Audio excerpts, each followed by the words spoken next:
This NBA offseason has been full of surprises. From trades to signings to large contract extensions. Let's cover some of the biggest moves so far and talk about how exactly they'll help their new teams. The first move we got to talk about is Bruce Brown signing with the Indiana Pacers on a 2-year, $45 million deal. This move shocked many people because he won an NBA championship last month while being a major contributor. But what exactly does this mean for the Pacers? Well, they have a pretty underrated team in general. Tyrese Halliburton, Benedict Mathurin, Miles Turner, Buddy Hield, Jarris Walker, Andrew Nembhard, and they just recently added Obi Toppin to the bunch. That's a good core of players on both sides of the ball. Offensively, they have one of the best passers in the NBA in Halliburton running the show. The kid is only 23 years old, so he's far from his full potential. But he averaged 20 points and 10 assists in 56 games this season. He's a rising star, and Pacers fans couldn't be happier. Not to mention, he's an excellent three-point shooter who shot over 40% on a high volume. And I don't think many people realize just how rare that is. Someone who can dish out 10+ assists on a decent team while also shooting with the same efficiency as the best snipers in the league is a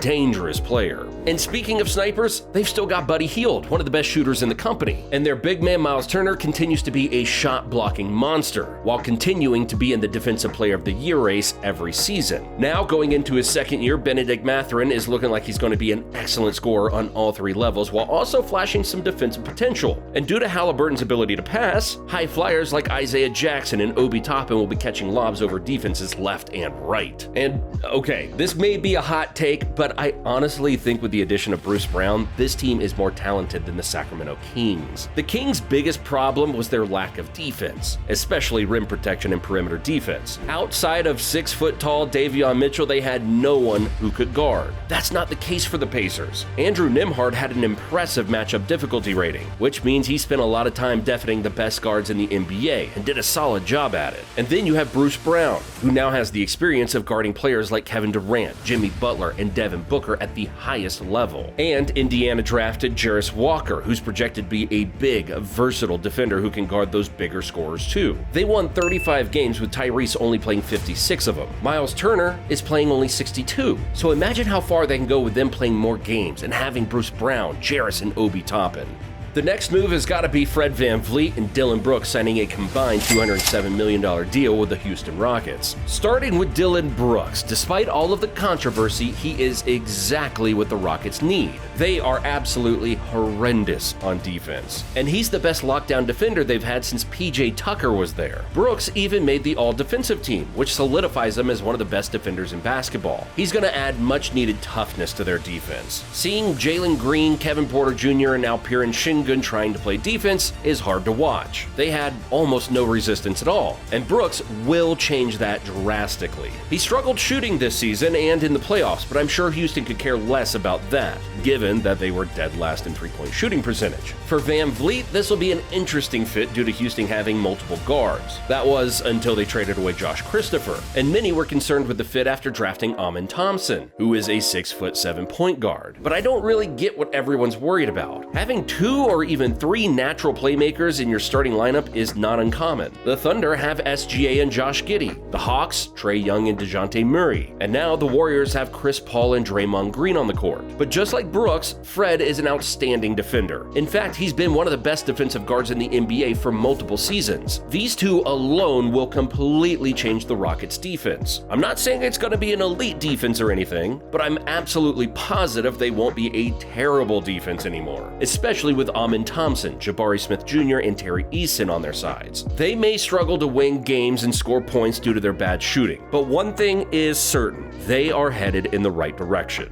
The next move we're going to go over is Gabe Vincent and Cam Reddish signing with the Los Angeles Lakers. LA continues to build a roster masterfully equipped with depth. Gabe Vincent is a tough-nosed guard who can play defense. He's a smaller Dennis Schroeder who can play make and create for himself at a decent level. He only averaged 9 points in the regular season and shot 33% from 3, but in the playoffs, he averaged 12 points and shot 37% from 3. So it was a risk signing him to a 3-year, $33 million contract, but it very well could be worth it. Cam Reddish is someone who could benefit from playing with the Lakers. The 23-year-old is extremely talented on both ends of the floor. On offense, he did shoot a career-low 31% and has never been a great shooter to begin with, but he does have the ability to put it on the floor and take players off the dribble with his good handles. Defensively, he's been inconsistent, up and down, but when he's locked in, he is a terrific off-ball defender with really active and quick hands. He and Jared Vanderbilt will cause complete chaos when they're on the court together. They both have a massive 7-foot wingspan that helps them in the passing lanes. Reddish isn't as good as Vanderbilt on the ball, but he's still solid out there.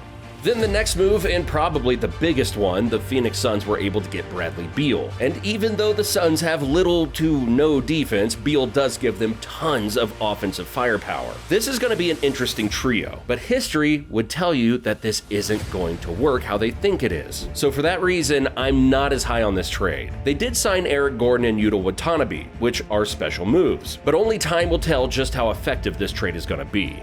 Now let's take a look at some of the most underrated moves this offseason. Lonnie Walker signed to the Brooklyn Nets on a one-year deal, and I know Laker fans are eager to see why they traded him away after those couple of games versus the Warriors. And the reason he wasn't brought back is that they are stacked at the guard position. Austin Reeves is a high-quality guard who can work with any lineup, whether that be with or without LeBron James on the court. Then, of course, they signed Gabe Vincent, someone who's more consistent on both ends of the floor than Lonnie. And then they brought back D'Angelo Russell, which to some was very controversial. But in our opinion, this was a no-brainer because the only thing Lonnie can do is score, and not consistently either. But the thing is, the Lakers already have tons of scorers. LeBron, AD, Rui, and Austin Reeves can all put the ball in the hoop at a high level. Bringing back Russell was ideal due to him being an excellent facilitator. And let's be honest, he is still a better scorer than Lonnie. Walker only averaged 6 points in the playoffs and didn't even average 1 rebound or assist. On the other hand, Russell averaged 12 points, 3 rebounds, and 4 assists. And I know Russell played more minutes, but there was a reason for that. And while we're on the topic of the Lakers, Jackson Hayes was signed to a 2-year deal. This is an amazing move. We saw what happened last time you give a generational playmaker like LeBron multiple lob threats, an NBA championship. Jackson Hayes and Anthony Davis will be heavily used in the pick and roll, and we know D'Angelo Russell is also effective as a pick and roll ball handler. So overall, the Lakers really took a major W this offseason.